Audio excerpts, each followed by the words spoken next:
Hey everyone. Episode this week was with old Uncle Simo and our friend Johnny Rifleman, who have both been on the show before, in different capacity.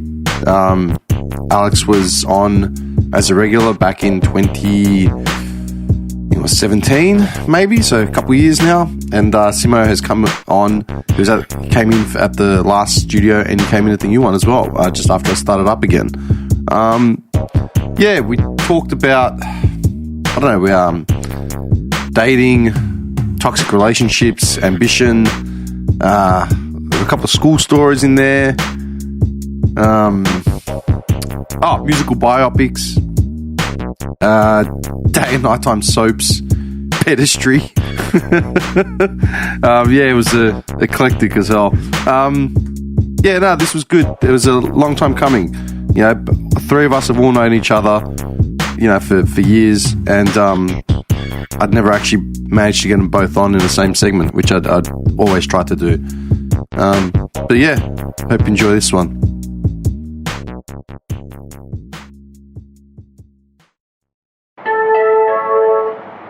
There are improvement works ahead, so this train will terminate at the next station. Fake news, folks. Fake news. Oh, so sick. Are you Muslim? He should have been slapped as a child. He's a spoiled What's happening? Greek rat who's probably Yeah, you? Vanessa.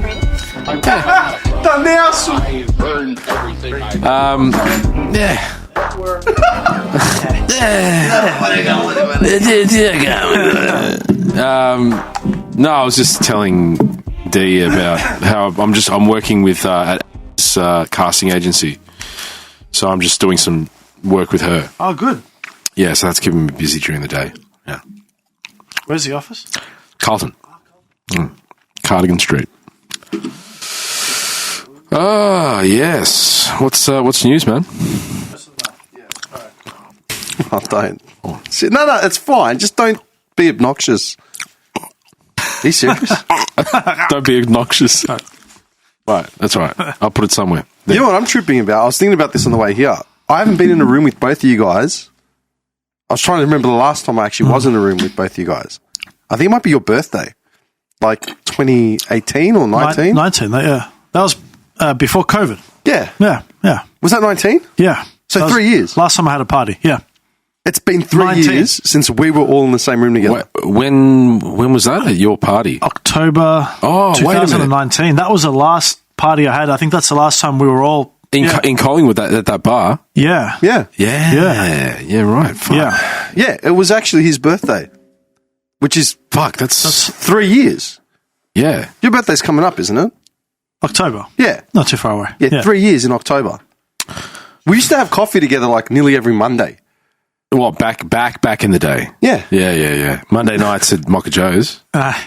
Have you seen Mocha's lately? I'm pretty sure it was shut. Nah. I went to the Glen about... Fuck, that's going back, man. 2 weeks ago, I think. Yeah, I avoid that place. Really? Yeah. Why? A lot of traumatic memories? No, not trauma. Just... No, I've got good memories spent too much there. time there. I think we did. We spent too much time we there. fell into a bit of a like, how do I say this? Kind of like a groove that we couldn't get out of. That's how it felt for me. It felt like this, like at the beginning it was cool, but then it just kind of kept going. It kept rolling on. Obligation. Yeah, exactly. Yeah, you don't need to see people every week. And I think at that point as well, it got to the point where everyone was just miserable. So no one was actually doing anything, getting anywhere with their lives. We were just meeting up every Monday going, yeah, man, what's going on? To be fair, that was like 15 years ago. Oh, we were younger. But yeah, we would have been mid-20s. Like I said, yeah, like how much are you going to talk about when you see each other every week? That's crazy, man. I don't think I was there every week. I tried to go as often as possible, but I think maybe that's another reason. Not everyone was there every week. You'd sometimes not turn up. I think of everyone that was there, typically. Who was it? Let's rattle off some names. Fonzie. Yeah. You, me, Theo, Andy. Yeah. Yeah. Who else? That was the main. The main, yeah. Your brother never came to that. No, my brothers didn't come to that. No, I'm only thinking of Jason. Kimon never came out. Oh, no, Kimon never came out. Maybe once. Yeah. I just remember Jason when we how old is he? He's like 6 years or something younger than us. 5. 5, yeah, like somewhere there. 5 years younger than me. So you know what? This is why I remember him. 2009 when Michael Jackson passed away, and it was your birthday, and we went into the city. We went to Spice Market. Sorry. Oh, what a ripper night that was. Brilliant night. Yeah. And that was probably the first time I actually met you properly. Was it? Yeah, it was. I'd known Simon, I didn't know you. Really? Yeah.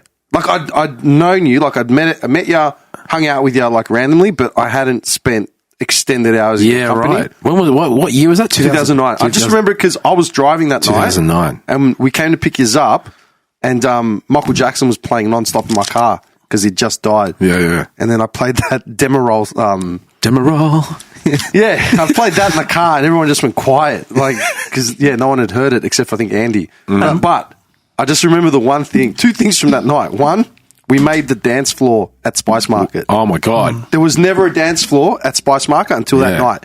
They used to have the tables and chairs and shit. Yeah, it's true. Yeah. So we all cracked it because they were playing ripper tunes. Yeah. So we pushed all the tables and chairs away, and then every time after that, there was a dance floor, like standard. Yeah, it was, we really got loose that night. It was mad. I ended up wearing I can't remember whose mink fur coat it was. That was at the end of the night. That was at the end of the night. My shirt came off. I was wearing a mink fur coat and fucking someone's gold chains. I remember it for 2 things. 1, Spice Market, and 2, your brother. It was the first time he'd come out with us. Like... Yeah, you got a good memory, man. I just remember it because it was the first time I'd ever seen these people, like, extended. Like, I'd seen, hung out with him plenty till then, but we went out and we were trying to get your brother. How did you get invited to it? Because I still knew Andy. And we met you through Andy. Oh, we met you through Andy. We met you through Andy, yeah. By that point, I'd been hanging out with him for at least 5 years or so. So I definitely had seen Simo at that point. But it was just you and your brother were like the last final frontiers. I knew Fonzie as well. Yeah, right. I just remember it because we had your brother. We were trying to lean in on him to pick up some bird. She was Korean, I think. She wouldn't leave him alone, and we kept trying to push the kid. He was young, right? So he was like, if he was 5 years younger than us, he would have been like 19. Fuck. Do you know what I mean? Like, it would have been 19. 18, 19. Where do the years go? It was the first time he'd come out, like, with the boys, you know what I mean? Like, older heads. And we were just on him. This Korean bird wouldn't leave him alone. And we're like, dude, just do it. Take one for the team. She's got a place in Port Melbourne somewhere. There's people there. Like, they've got drugs. They've got women. Like, she keeps talking about it. And we're like, come on, man, just take one for the team. Do it. He's like, no, I don't want to hook up with her. I don't like her. Like, it doesn't matter whether you like her or not, man. Like, there's 6 of us. Okay, they've got women there. They've got booze. The party's over here. We've got to keep going. Yeah. No, I don't want to. And he's just so innocent and naive. We ended up at KFC on Swanson Street. I don't know if you remember KFC on Swanson. It was filthy. Probably one of the most filthy dives for eateries, like food eateries at like 3 a.m. sort of specs. You know what I mean? And I remember sitting there and didn't buy a meal. We all did. Everyone generally did, except for Jason, poor guy, he had like a 2-piece feed. He's trying to eat his chicken and leans in and just goes, like, he grabs a piece. He's like, "Ela, de mindre pese." And he's like, grabs a piece and eats it. I fell on the floor. Mindre pese. You're forcing this kid to surrender his chicken 3 a.m. Like you wanted to give it to him. Mindre pese. It's a good memory. That and binane. That's what he told. Wait. That's what he said to Jason. He goes, he's like, I don't want to do. I'm not into it. He goes, then de catalavenis binane. Shout out to Dim. Yeah, that's like forever burnt in my head. 2009 was a weird year, but that I remember crystal clear. Yeah, I remember the passing of MJ. I remember that. Actually, Dim rang me. I was in. I was asleep and I got the call. And he's like, "Hey man," he's like, "Hey, I've got some bad news." I'm thinking, what? He's like, "Michael Jackson's dead." Did he say it like that? I think it was like that. And I Was he serious? And Like, it was just a somber? massive. Yeah, no, he was just like, but he was dramatic with it because that's how he is. He's like, Michael Jackson's dead, and I'm just like, there was just silence, radio silence on the other end, and then I just went down to the television. I remember when we were living in Willers Hill, and then we went down. I went down, turned on the TV, and I was on every fucking station, like the King of Pop. You know, that was massive. Where were you when MJ died? Do you remember? No. At all? You don't remember? No. I remember that. Yeah, Maybe Go. I heard about it when I was at work. Really? Yeah. Yeah. Yeah, I probably the heard news about it broke when here at like early, like 8 a.m., 9 a.m. and I don't think I was even on social media at that. I don't know if I don't think I used it I back think that was then. the beginning of social media, wasn't it? Yeah. Yes, I wouldn't have heard about it. 2008, 2009 Yeah. was when I created the first Facey account. And I created it because I was overseas a lot. So then that was the start of Yeah. the Yeah. role. I remember waking up and I had a message from someone that just said, "Long live the King of Pop" or something. And I was like, "Oh, okay, yeah." And I sent something back. And then I put my head back down. And I was like, "No, wait a second." So I grabbed the phone again. I'm like, "What?" Yeah. So then I've messaged him like, "What are you talking about?" Like, "Yeah, he's dead." Huh? So I remember getting up and my mum was at home, walked into the living room and she was just sitting there watching it like on TV. And she was like shattered. Never seen the old lady like that taken back. Do you know what I mean? Yeah. Over a celebrity death. Yeah. But then you put it in a context. Mum would have been like what? I mean, how old was Jackson when he died? Like 50? It was 50. I think it was 50. Yeah, it would have. Yeah. When was he born? 19, what is it? 1958? Is that 1958? So the old lady would have been like in her early 20s when he sort of popped up on the scene. So you assume that she's seen him through his whole career. Exactly, yeah. You know what I mean? Yeah. Well, when you think about how much he was to our generation, you know what I mean? Like, he was multi-generational. You know, he was that artist that kind of, like Elvis, you know? I've been watching a lot of Elvis clips. That's because of you. Me? Yeah. What did I do? I sent you that clip to, what did I do? I sent you that clip to, what's it called? Shopping Around. Do you remember it? I think it's in that GI Blues movie. Oh, yeah. I'm going to stop Yeah. shopping around because Yeah. I found...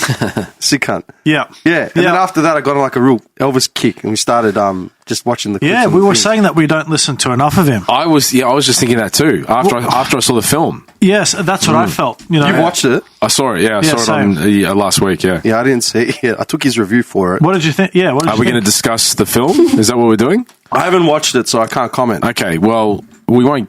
No. I'm not going to give anything away. What's but to Whether give you away? liked it or not. There's Hang on, nothing- wait. there's- What's to give away? there actually isn't anything to give away. That's true. There's nothing to give away. But Actually, dude, wasn't his anniversary of his death like yesterday? I don't know, maybe. Yeah, hang on. 16th. Yeah, it was yesterday. Holy shit. What did you think? What did I think of the film? I didn't. Why do you think he looks so keen to hear your thoughts? Because you have seen it, haven't you? Yeah, I have seen it. I'm laughing because Because he has his opinion. I know. I'm laughing because I've heard his opinion on it. Right. But It was a positive opinion. All right, this is my opinion. look, he's not forgiving. He's He's ruthless. He's ruthless. Okay, Go look, on. this is my opinion. My opinion is, I thought the film, I wasn't a massive fan of the film.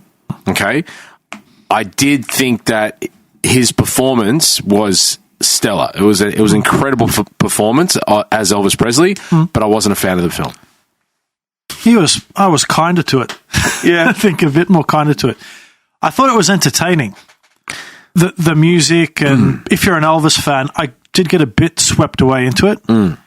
But I don't like Baz Luhrmann generally, so I went in there with no expectation. Right. So I was pleasantly surprised because it wasn't as bad as his films generally are. Yeah, right. Okay. I don't think. Do you like Baz Luhrmann? Look, it's a very particular taste, I think. I like a couple of his films. I'm not a massive Baz Luhrmann guy. I appreciate him in terms of being a unique, having his own style, but I think that with a lot of his stuff, in my opinion, I don't think like... I don't know. I think It's all flash. It's very flashy. It's flash and It's very pizzazz. it's very And flashy, very flamboyant. And like Steven Spielberg, he's not good at character development, I don't think. Yeah, so look, the interesting story was with this whole thing with the Colonel, right? That's actually an interesting. The to Colonel's me, a good story. That's an interesting story between Elvis and the Colonel. See, And- you've already lost me there. I said it to Simon as well. I go, the Colonel, like I knew the story was revolving around the Colonel, like from what I'd read. Yeah. And when I found out that Tom Hanks was cast as the Colonel, first thing I said to him was, that's terrible. Tom Hanks can't hold an accent. okay. He's terrible with character accents. Yeah. He's a great actor, like, but not with accents. Right. So that I already had my reservations. I'm Right. like, fuck. Like, you know what I mean? Yeah. I thought he was better than expected. Yeah. Yeah, but you don't like Tom Hanks. No, but that's what I'm saying. I thought he was better than expected. I think he's overrated. Why? No, I don't like him as a person. I think he's stupid. Actually, hang on. I didn't get to ask you that in our conversation the other day. Yeah. Because you said, I don't think much of Tom Hanks. Yeah. I think he's an idiot. I don't think much of Tom Hanks. No, I don't. But I didn't get to the things ask that he you says. why. Well, hang on a second. Are we talking about him as an actor, or are we As a talking person, as a personality, what he projects out there. What about as an actor? Okay.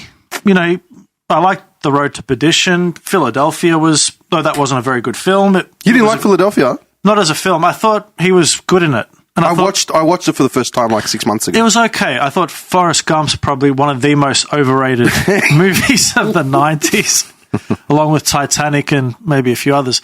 But, yeah, no. Just naming the blockbusters. Yeah. Movies that set records. Yeah. You know, at the film sort of side and the budget side. Yeah. All the movies that set all the records for like the 90s. Simon shit list. You know what Yeah, I know, right? Yeah. Terrible. No, but that's not true. I mean, you do like some big, Terminator 2 is A lot of big hits. Fucking Yeah, I've liked a lot of big great hits. film. But back to the film, I just thought it was entertaining. That it was better than I expected it to be.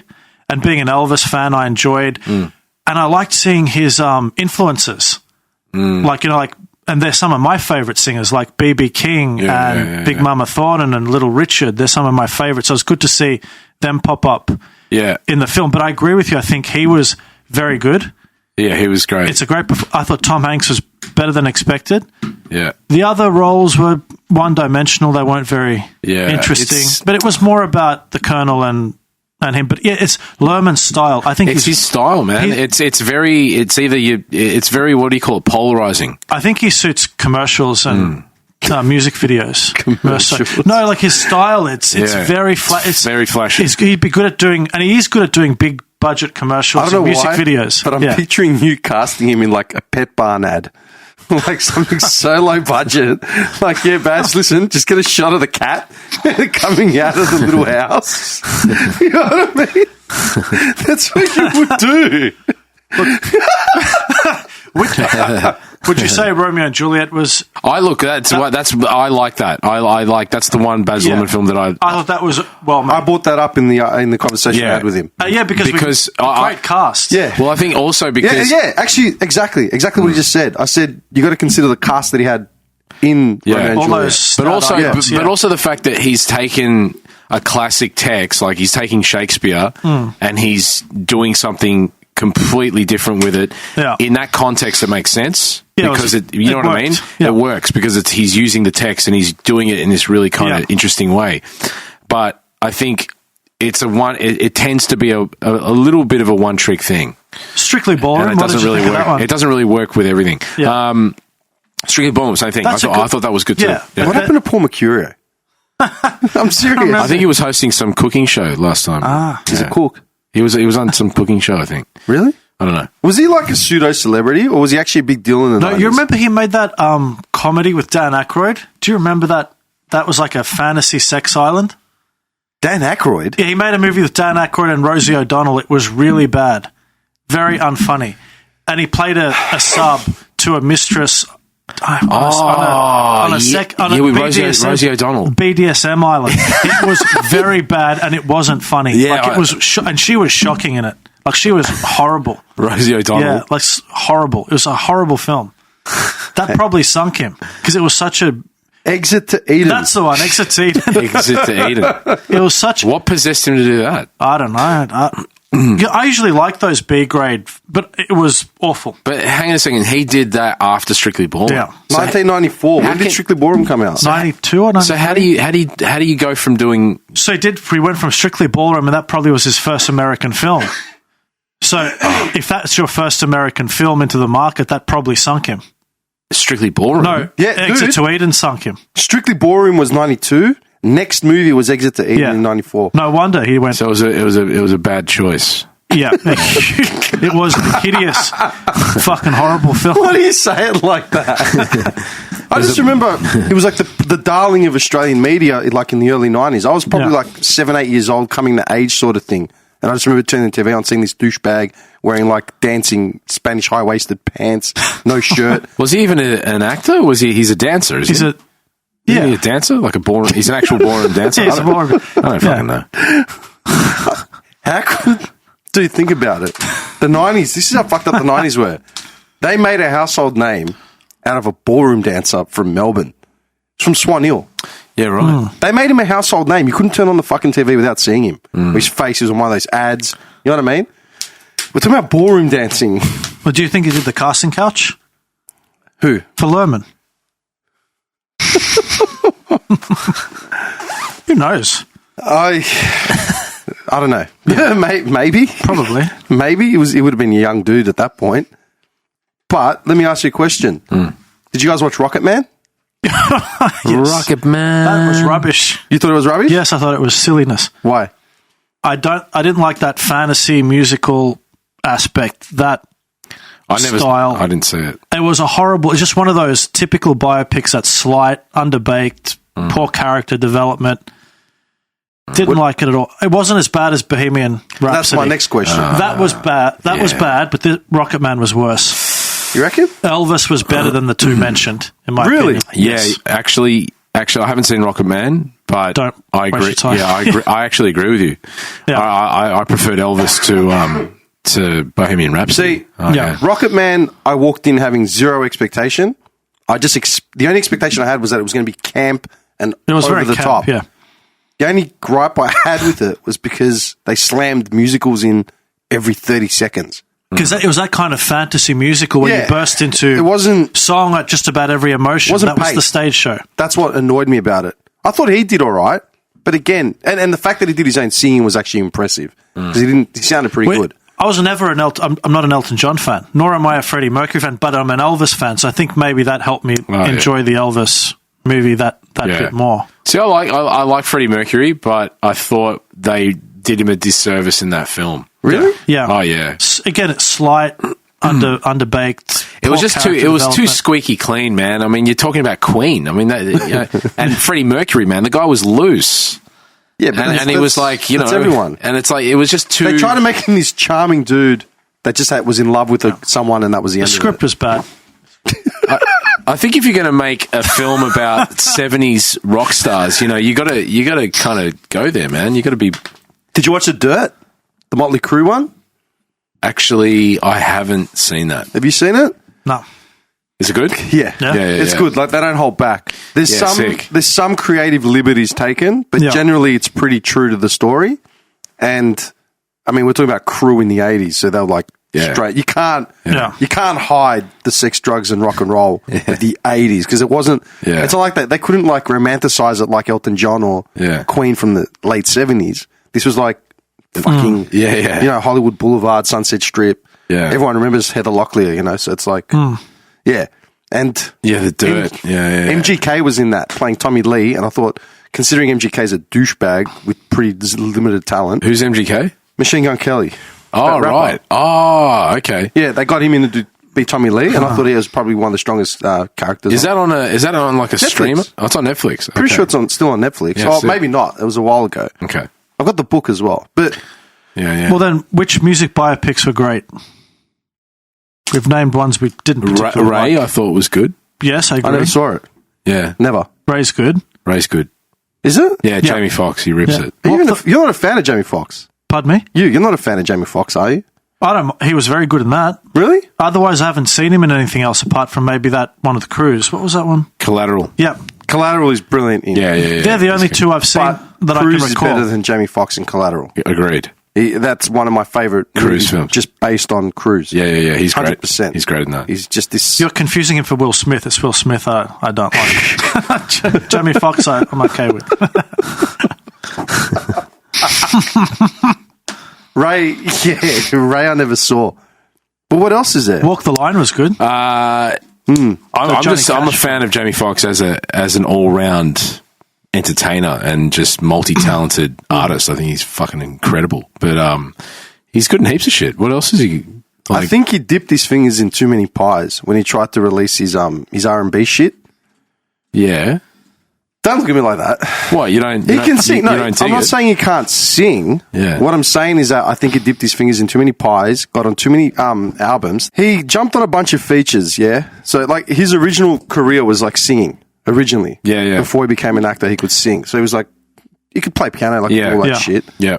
But the problem is that after being on that Slow Jam single with Twista and Kanye West, all of a sudden he's like, well, I've got an R&B career now, clearly. Well, he had an album before that. That did nothing. Called Peep This. That did nothing. It did nothing. So it's like, dude, you did an album that did nothing. Eddie Murphy had an album that did nothing. Yeah. Like, take the hint. But he was also a stand-up comedian. He was on In Living Colour. You know what I mean? Like, he was doing a lot of shit. Yeah, I know. I Yeah. get it. Yeah. But just because you're doing shit doesn't mean... Dude, I remember when you came at me talking about doing stand-up comedy. Yeah. Yeah, Well, do you remember what I said to you? Yeah, I think so. I remember that phone call, like... What did you say? All I said to you was... I still remember this. I said, do you want to do stand-up? Do you have material you want to do because you ultimately that's your end goal? Or do you just want to do it because you think you can? And you're like, no, I think it'd be fun. I said, okay. But remember, you've entered the media scene as an actor. Yes. That's going to attempt stand-up. You're not a stand-up who's going to attempt acting. Right. It's a lot more forgiving the other way around. But why? right? But why? My question is, why is that? Because most actors forget that they may not naturally be funny. Okay. They just get given good scripts and can act well Okay. and play off that, right? Whatever their strength is. And this is what I said to you. I said what I said just then, and then you're like, oh, I don't know. You give me a bit to think about. I go, listen, man, just get on YouTube and just go YouTube Craig McLaughlin stand-up. And you're like, Craig really? McLaughlin. Yeah. He just said, really? I go, yeah, do that. I go, is it bad? I go, listen, man, I'll be honest. I've watched it halfway through and I never watched it again. Like, I stopped it and that was it. Just because it was so fucking bad, it could be unredeemable. Look, I've never really compared myself to Craig McLaughlin. That's the guy from Neighbours. Yeah. I don't really... Yeah. The guy from Neighbours. And the guy that had a whole bunch of sexual assault lawsuits. Yeah. He was found innocent. He was found innocent. He was found innocent. The charges were dropped. He was cleared. That's why his name came up recently, because I heard that Neighbours was cancelled finally. Yeah, no, he was upset that he wasn't brought back for it. Because all these Neighbours fans carrying on McLaughlin and that Minogue and, Yeah, he played a big brother or something. they're all excited about Kylie Minogue and these other people making these little cameo here. Goodbye Ramsey Street and, all that stuff. Yeah, no, he made us think that he was left out from that reunion. Okay. I didn't realise you could see why. Did you watch the last episode? No, I actually watched I think it was the final 2 minutes. Uh-huh. They're having some street party or something. Just purely because someone sent it to me, said, you got to watch this. I'm like, really? It was after I did the last podcast where I was shit canning your mate, Jared Rebecki. Oh, right. I actually heard that. I listened to it, yeah. Yeah, no, I couldn't do it, man. Yeah. Did you watch it? No. Did you ever watch the show? No. Only a few times. If there was someone that I knew was on it, like I'd Literally watch it. why I watched it. Yeah, when I did. if I had a friend that was on Because it. he messages me and says, hey, I've got a 50-worder, like, check it out. Okay. Yeah. What channel is it on again? What time? Okay, hold on. Yeah. I watched it, if friends... And there were a few people I knew that had gone on it, and that's the only time I watched it. I've never seen Home and Away, though. I've never watched an episode or even a scene. I can't remember ever seeing that. I think I tried watching, like, a scene when I was in high school because everyone talked about it, and I'm like, what is this crap? I can't. But what does that say now with Neighbours gone? Does that open the floodgates for, something new? Or are they just going to keep cramming reprocessed American sitcoms down our throat? And what do you think?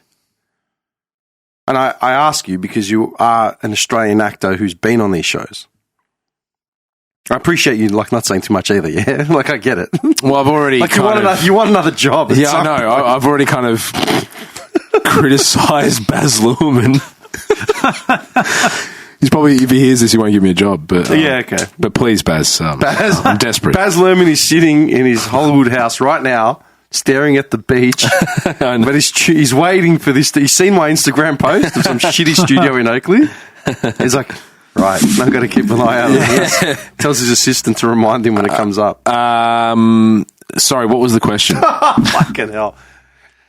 With Neighbours Gone, that's yes. like one of the film, the TV staples of Australian juggernauts of yes. TV, right? Yes. We've literally laid down at its feet for the last 37 odd years. Is it 37 years? 38? Kissing its toes. And England even more so. Remember how much England... Yeah. That's the only reason why it was still going, because the English were watching English it. market. Well, maybe there'll be a new soap full of more diversity and inclusion. Look, I think I don't know. this is the thing.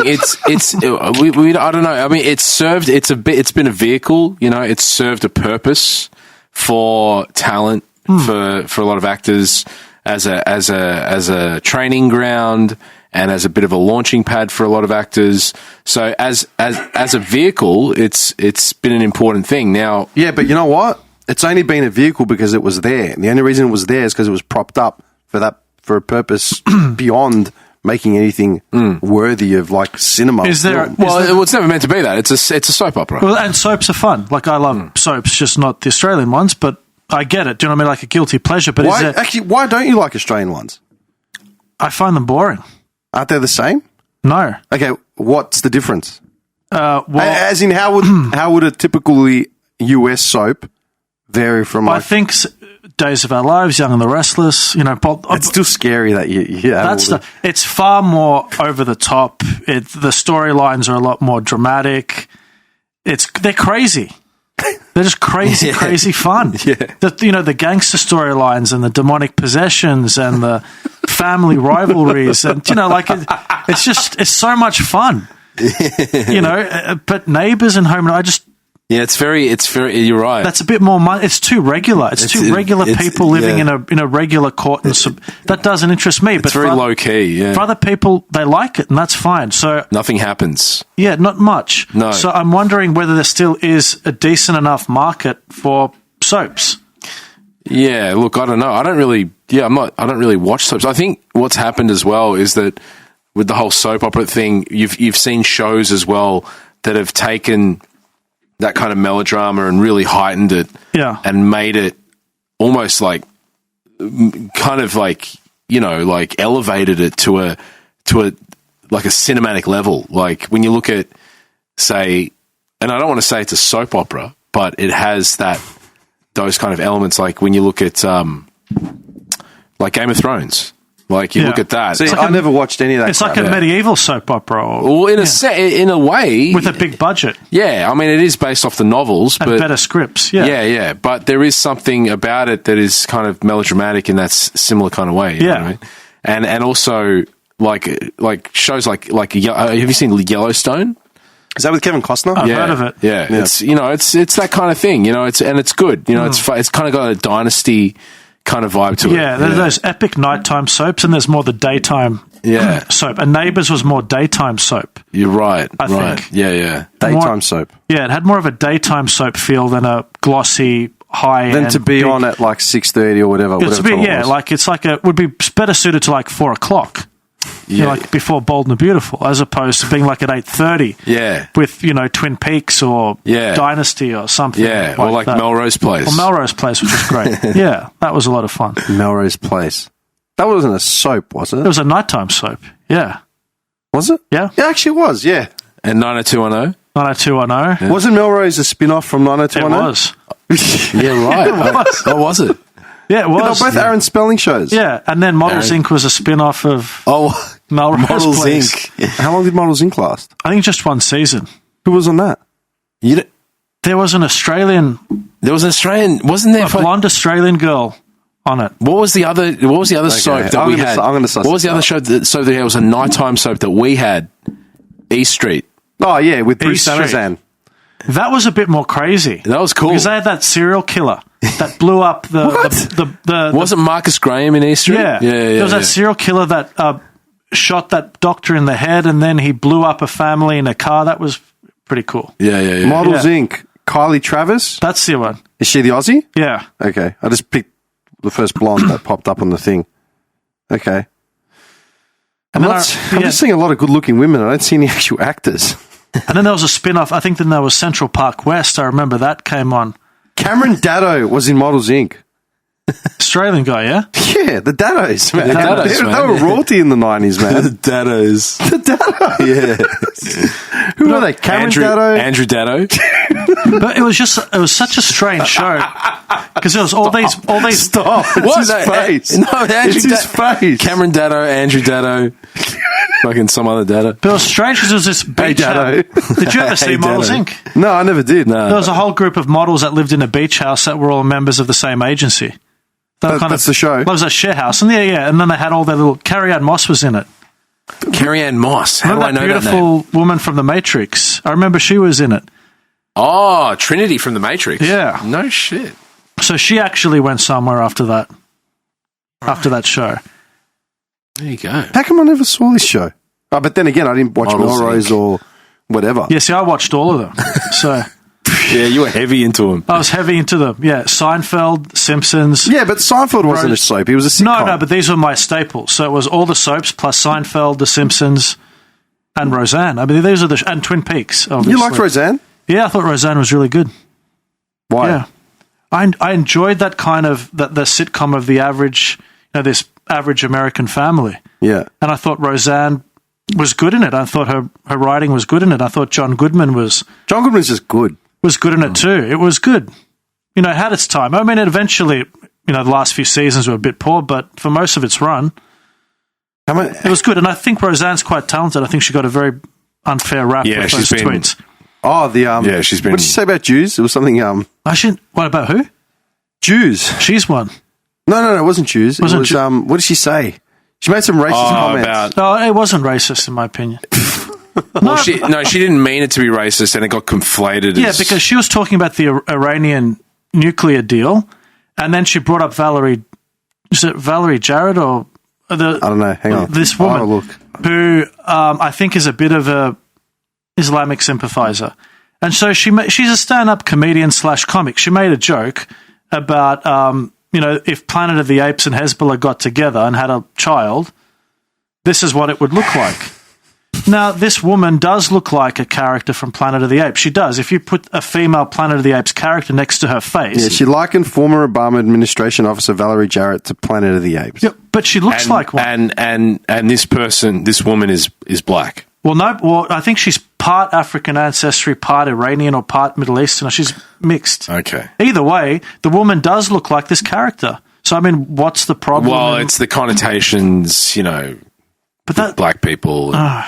Yeah. All right. Slurs, Well, at the same touchy, time, it's a touchy subject. But it wasn't meant. The whole point was that it wasn't meant that it wasn't meant in that way. The other problem is that she backtracked. I mean, she said that she had taken pills and she didn't mean it.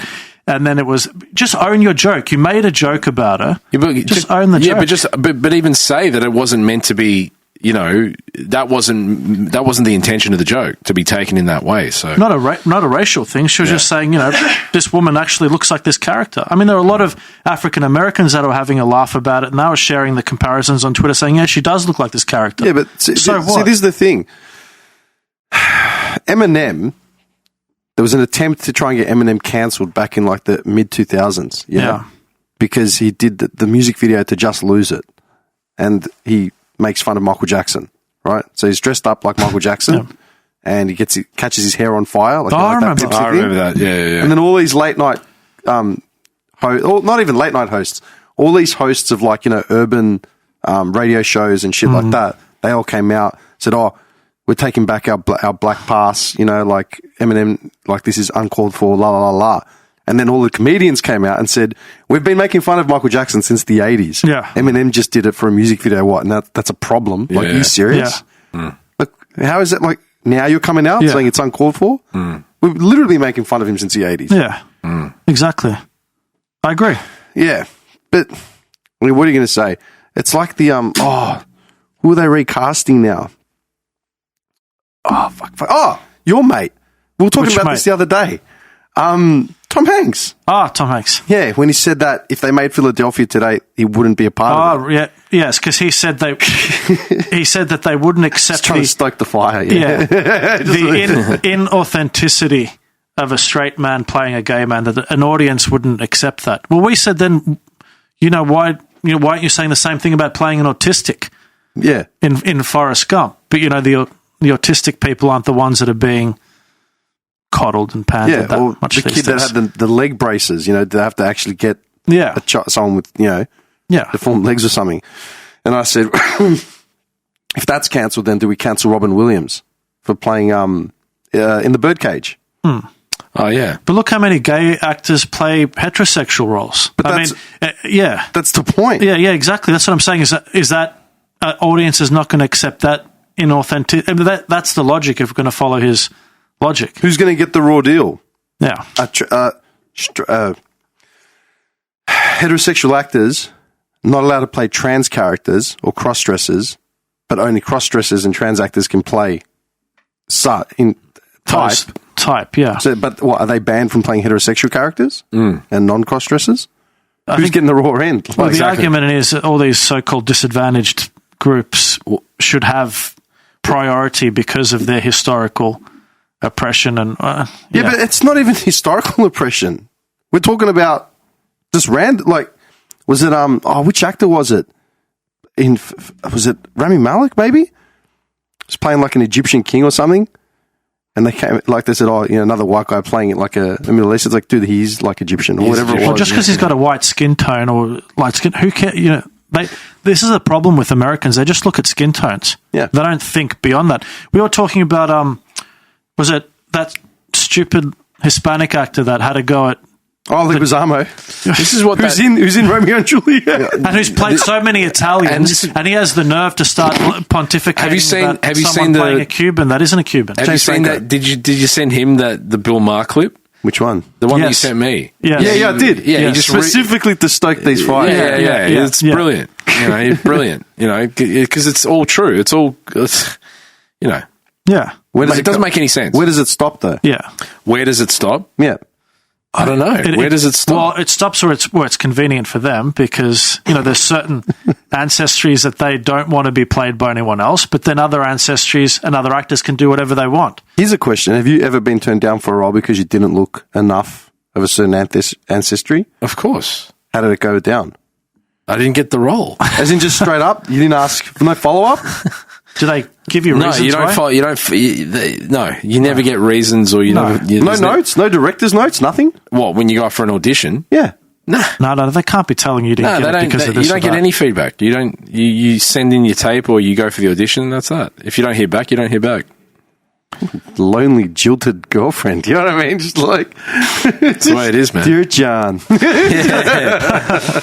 I'm married to the sea. Yeah. It's a tough gig. What? I'm just picturing you leaving like a casting couch all forlorn, dragging your feet, into the night. Yeah, I don't know, man. Do you ever see yourself avoiding auditioning for a role because you think you'll never pull it off based on these critics? No, I mean, you don't think about any of this shit when you go for a role. If the role is, if you're being offered a role or if you're being offered to audition for something, then, you take it for what it is and you make it your own. And, if they dig it, great. If not, then, move on. It's pretty, that's how I've taken it. Okay, here's a question I want to ask before about the Elvis movie, seeing as you guys have seen it. How did they gloss over the whole Priscilla thing? They met when she was like 16. Well, they didn't, they did gloss over it a little bit. She didn't really have that many lines. Yeah, like I was saying to the D, I said, that was a real nothing part, the Priscilla part. Like, if you're an established actress, like, wouldn't see any point in taking that role because it was a nothing. But there's the point. Role. That was the wife of Elvis Presley, right? Yeah.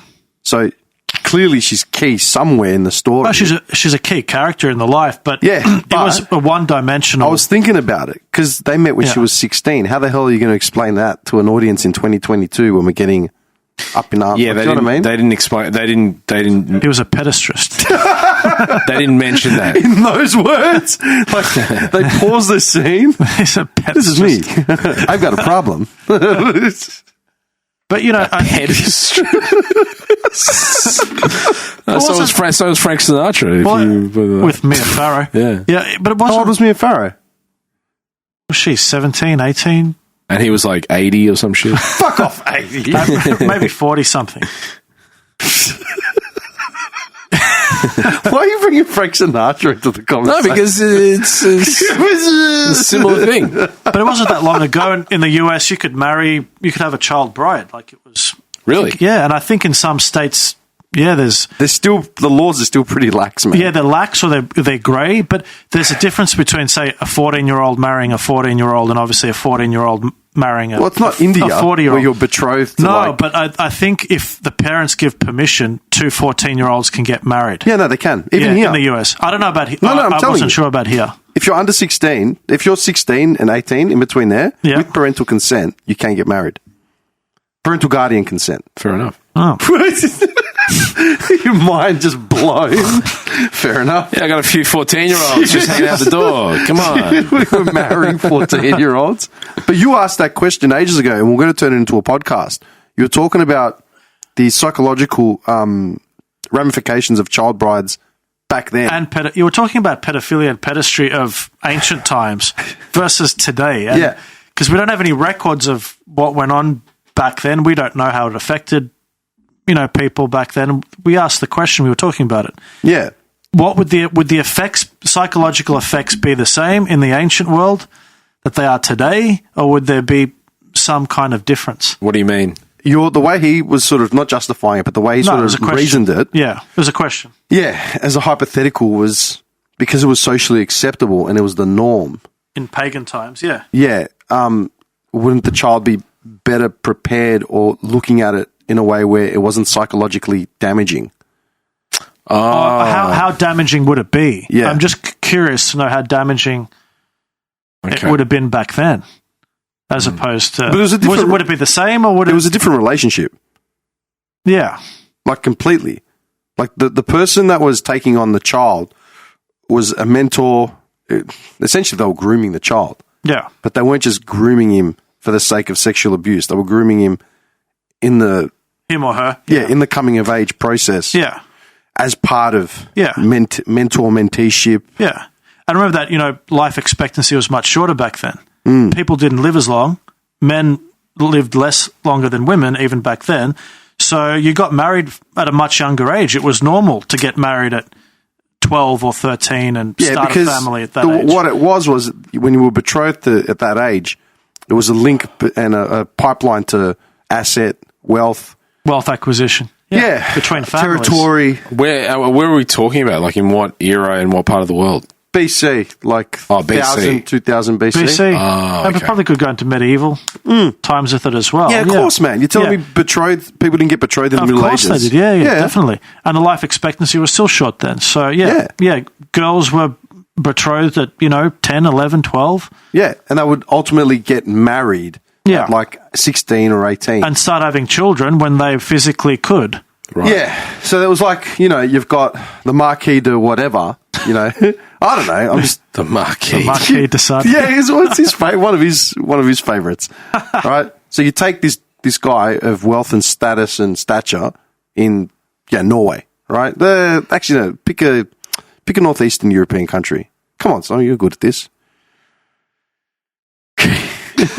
Northeast of the Byzantine era, like empire. Like we're picking a marquis or a baron or a count. Yeah. Spain or something Okay, like that. there you yeah. go. That's west. All right, so you've Just go got Spain. a baron from Spain, all right, who's probably in his mid to late 30s, even 40s. Like there was no... I'm telling you. Then, you've got not a lowly commoner, but someone of lower class, say, from Portugal, right, who's got a daughter that's turned 12 or 13. They basically promise her off to the baron. Once she comes of age, like they get married. And then essentially they forge a new family tree. I see. This is Very interesting. Dude, this is standard type. I've been playing a computer game for like the last year, which is literally set on all this sort of stuff. Yeah, right. Yeah. But Fascinating. And that's what shits me about the royal family. They were also Inbred? yeah. Everyone's so engrossed with the royals. Yeah. And no one asks the questions of how they even got there to begin with. The fact that there are more nations celebrating Independence Days from the British rule, that doesn't seem to be a problem to anyone. Do you know what I mean? The Commonwealth Games just finished. Why do we have the Commonwealth Games? Did it? Yeah. Didn't even know. Yeah, I saw it now. I saw something on the news. No, but the Commonwealth Games, how many nations were in the Commonwealth Games? Like 20, 30, whatever it is? Hang on, wait a second. Let me just suss this out.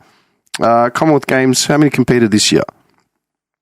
Commonwealth Games 2022 countries. Hang on.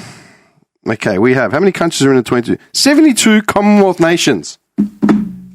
That means there were 72 countries that were former colonies of The British. the British. Is that something to be proud of? I don't know, you should be proud of it, but No, but it's just history, isn't it? yeah, but we still exploit every exploit of the royal family. Oh, right. Okay. You can't turn on the news or like open a paper without seeing Prince William's face in his kids. Yeah, I don't know what the fascination is with the royals. Me personally, I don't really get it. I'm not really. But that's my point.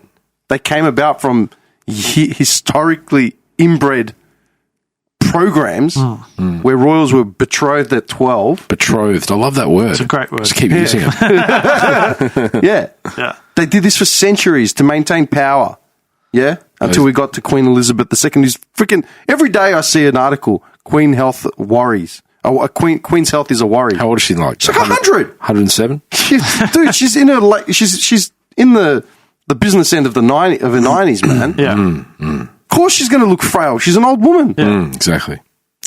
But the amount of drugs that they pump in her to keep her alive, I mean, it's crazy. Are you part of that that sphere of thinking? I don't know. Like, what, that they're reptiles? Have you gotten into that? To what? Conspiracy theories regarding the NWO, the Illuminati, Not really, no. I mean, reptilians? I've read about it here and there, but I never. Really I don't think you have. I'd read about it a long time ago, but I never got into it. Okay. But I've never been fascinated with the royal family. I mean, I don't. What about as in a world power sort of thing? Yeah, the history is interesting. Actually, you know what? There is one royal I did like. Okay. Prince Andrew? No. Philip. Oh, why? Well, have you heard the things he would say and do? No, he was the most racist old man in the world. Oh, well, you know, but he was so funny. He was so funny. No, he had no filter. He just said whatever he wanted. He was Greek. Yeah, Greek, German, and he just said he just said what was on his mind, and he actually found a lot of what he said really funny. Example? Well, some of the things, fire, man. Stoke the fire. Now, some of the things that were said that were racist. But some of the things that people carried on about when he died that were extremely racist. I mean, I looked at some of them were quite off color, right? But others made sense. Like there was a group of people that backpacked through Papua New Guinea. Okay, I like where this is going, and it has the highest count per capita of cannibal. Like it's got a huge cannibal. They population. do actually, yeah. And they backpacked through the regional areas, and they came out of it unscathed. Right. And he said, "Oh, you managed not to get eaten. Good for you." Right. Now that was an achievement because they went through the regional areas, the jungles, high cannibal count population, and they didn't get eaten. Yeah. It makes sense to me. You know, I thought it was funny. Is that it? I mean, people came down on him for that. They were saying how disgusting that comment was. I thought, it's not disgusting. It actually makes sense when you think about it. That's lightweight, man. Well, yeah. I thought he was going off his face. No, he had that arrogance. He made arrogant comments about African tribes and this and that. Right, but look, you also got to remember, you know, he's a man of his era, a Victorian imperialist man of his era. A lot of them, Winston Churchill was the same. Well, this is the whole. I mean, this is the whole gripe. I mean, this is the whole thing with the people. What are they doing? Where they're trying to rewrite history, or they're tearing. You know, they're reimagining history that they don't like. The woke mob who are trying to, basically, friggin' Abraham Lincoln had slaves and George Washington. We got to tear down their statues, all that kind of jazz. It's all that sort of thing. Well, but they don't want to even look at slavery being a historical fact in the US. They don't want to deal with Gone with the Wind. They don't want to deal with To the Mockingbird, To Kill a Gone with Mockingbird. the Wind, they have that they have a what's it called, like a subtitle that comes on before the movie starts now. Yeah, Really? which they never used to have. Yeah, elements of this movie represent an era of different values or something. Oh, so what? Now we're going to have to put trigger warnings on so many. Sorry, you took the word right out of my mouth. Well, it's silly. It's silly because what you're saying is right. They're reimagining history. Yeah. To suit them, there was that film I saw, the Beguiled. There was a remake. Beguiled or The Beguiling, or there was an original film with Clint Eastwood, and it was about the Civil War, and he plays a Confederate soldier, and he's wounded, and a house of sexually frustrated women who are isolated because of the Civil War. How do you find these movies, man? Oh, you know how I am. What a movie! Clint Eastwood, who was a stud when he was in his 20s. He was at the peak of his stud, and the women take him in and they nurse him back to health.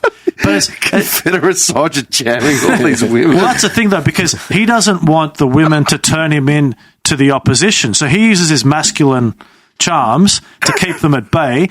Typical, house full of women that have a man in there that they're all lusting after. They all turn on each other in an instant and start backstabbing each other to get to him. And there's an African black slave in the house too. She's a key part.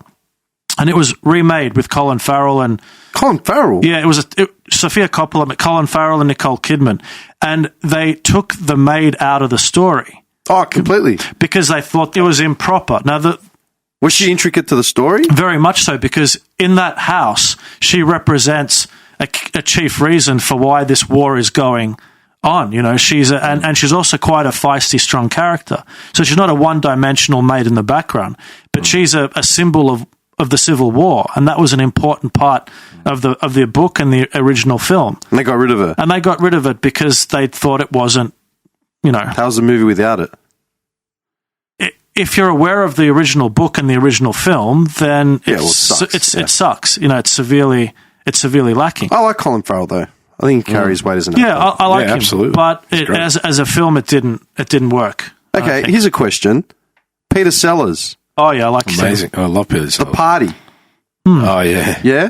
He's in blackface brown face the entire time. Yes, yeah. Should that be just stricken from the record? Well, nothing should be stricken from the record. Oh, well, according to the latest, I mean, if you go by what's in vogue now, then it should be apparent. But I don't think anything should be stricken from the record. It was just, I thought it was funny. I don't care about these black faces, brown faces, but I will say that if you are going to do it, be prepared for a potential backlash. There's a way to you have to be careful how you do it and where you do it. I think there's a way to do it where it's tasteful, and you're not punching down on anyone. Well, I mean, if you guys came to my party in blackface, dressed as Ray Charles or Louis Armstrong, whatever, it wouldn't bother me. I'd see it as appreciation, like you're dressed paying up. Homage to. Well, you're dressed up as one of your favorite singers, and you've gone the whole hog. I don't care. That doesn't bother me, but I wouldn't recommend you going into Harlem and doing that. That could be a bit I'm just different. picturing this guy walking through Harlem in blackface, dressed like Ray Charles. Yeah, good luck. What? Good luck. You have to be careful about where you. It's all about context, right? It's all about context, and if you understand what blackface means in the context of where it comes from and all that kind of stuff, then then it's about knowing your audience, right? In some cases, it may be inappropriate.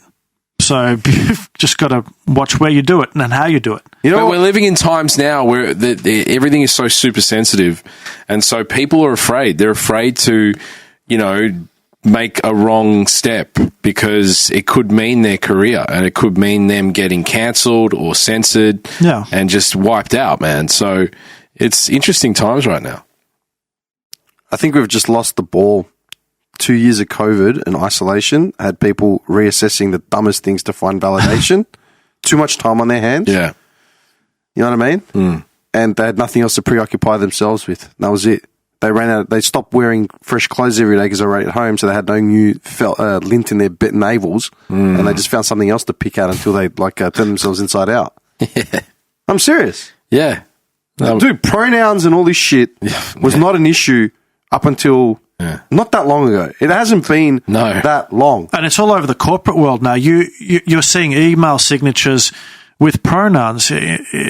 Luckily, not in my industry, but in other industries, you are, and in meetings, people introduce themselves and give their pronouns and ask you for your pronouns. So, certain. But what does it matter? How's that anyone's business? It's all about respecting the person's identity. And, banks are full of it. Like the LGBTI lobby in the ANZ, for example, has gone absolutely wild with their hysteria and their extremism. It depends on, which corp. But it's all over corp and it's all over education. Yeah, I know that. Yeah. This is that's the danger is with education. Well, from daycare all the way up to higher education. It's affecting every single level of education. I think what annoys me is the actual energy and time that we're allowing people that,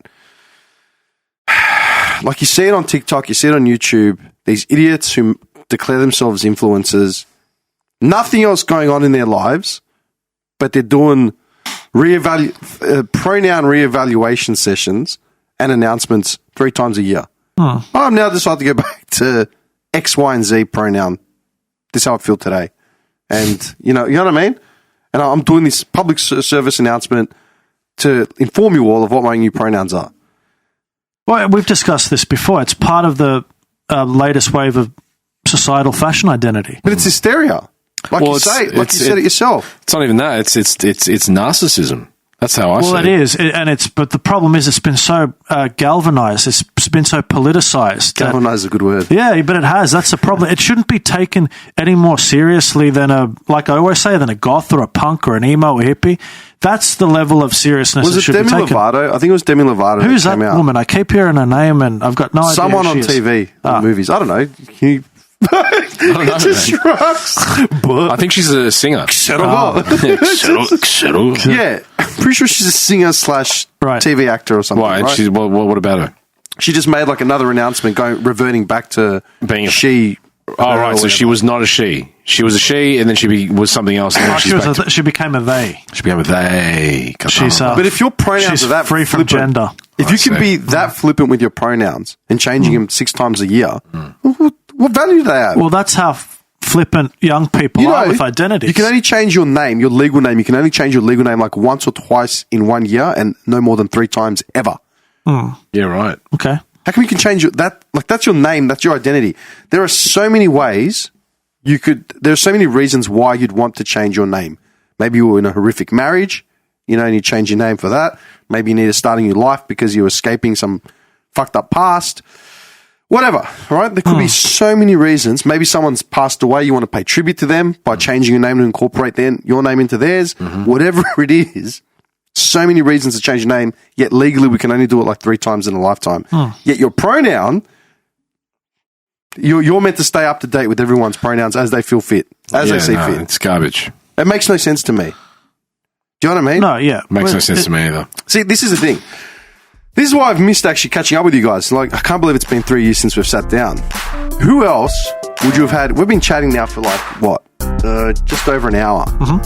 Who else do you know that you could sit down and just bring up? We literally discussed everything from golden age era movies from the 40s, 50s, 60s, 70s, 80s, and 90s. But then found a way to tie it into societal structure, pedestry. Do you know what I mean? Yeah.